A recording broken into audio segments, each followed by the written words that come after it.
Les cieux furent ouverts et je vis des visions de Dieu. Ézéchiel 1:1.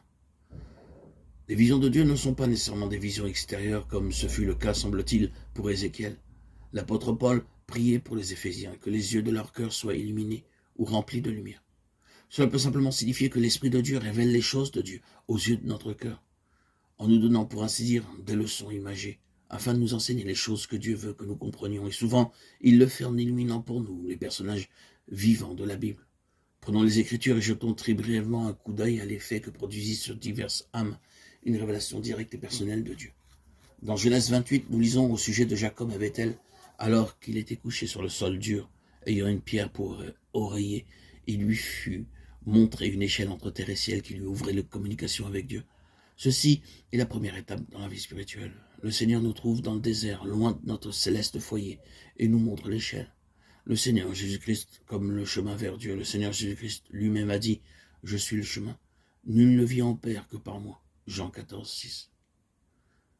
Dans Genèse 32:24, nous voyons une étape plus avancée dans la vie de Jacob. Jacob demeura seul. Alors un homme lutta avec lui jusqu'au lever de l'aurore. Ici, le Seigneur descend et s'approche de Jacob pour avoir une entrevue personnelle plus intime avec lui à Bethel. Jacob a vu le Seigneur en haut de l'échelle, mais ici à Péniel, l'homme divin a lutté avec lui jusqu'à ce qu'il devint un homme brisé. La fibre de sa résistance fut touchée, et il porta ensuite dans son corps durant toute sa vie la marque de son contact personnel avec Dieu.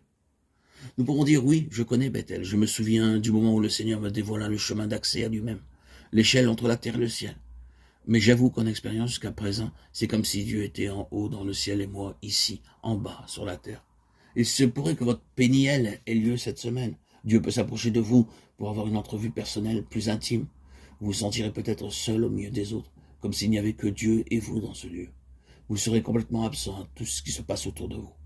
Il se saisira de vous et touchera la fibre de votre résistance, votre détermination à faire ceci ou cela, et vous vous sentirez brisé dans votre âme. Nous devons être réellement brisés et conquis par Dieu avant que nous puissions devenir des Israël, ayant de la puissance avec Dieu. Quand notre brisement est tel que nous ne pouvons rien faire d'autre que de rester attachés à lui, alors nous pouvons avoir de la puissance. Tant d'enfants de Dieu parlent de leur brisement, mais en réalité, ils sont bien forts.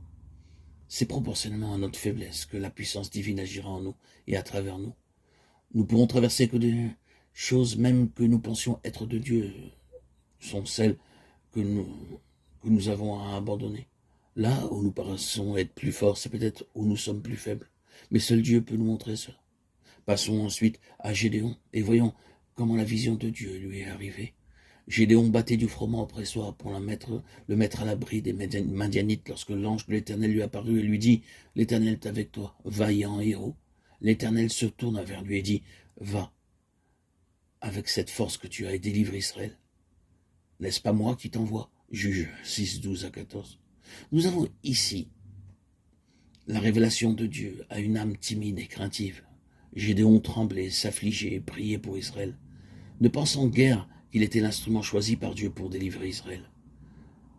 Quand le Seigneur s'approcha de lui et lui dit « Vaillant héros », il pouvait seulement dire « Avec quoi délivrerai-je Israël ?»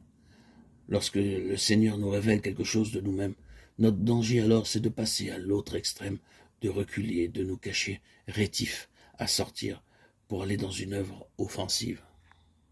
Lorsque le Seigneur nous révèle quelque chose de nous-mêmes, notre danger alors, c'est de passer à l'autre extrême, de reculer et de nous cacher rétifs à sortir pour aller dans une œuvre offensive. Il se peut que Dieu se soit occupé de certains d'entre nous et que nous soyons brisés à tel point que nous tremblons et nous décourageons devant l'œuvre à laquelle il nous appelle. Nous oublions qu'il a choisi les choses faibles, mais celles qui ne sont point, pour réduire à néant celles qui sont. Peut-être que tout ce dont nous avons besoin maintenant, c'est justement d'une rencontre avec Dieu. Comme lut Gédéon, de sorte que l'on puisse écrire de nous, comme il fut écrit après de lui, l'Esprit de l'Éternel les revêtit, et il les envoya dans son service comme de vaillants héros. Juge 6:34.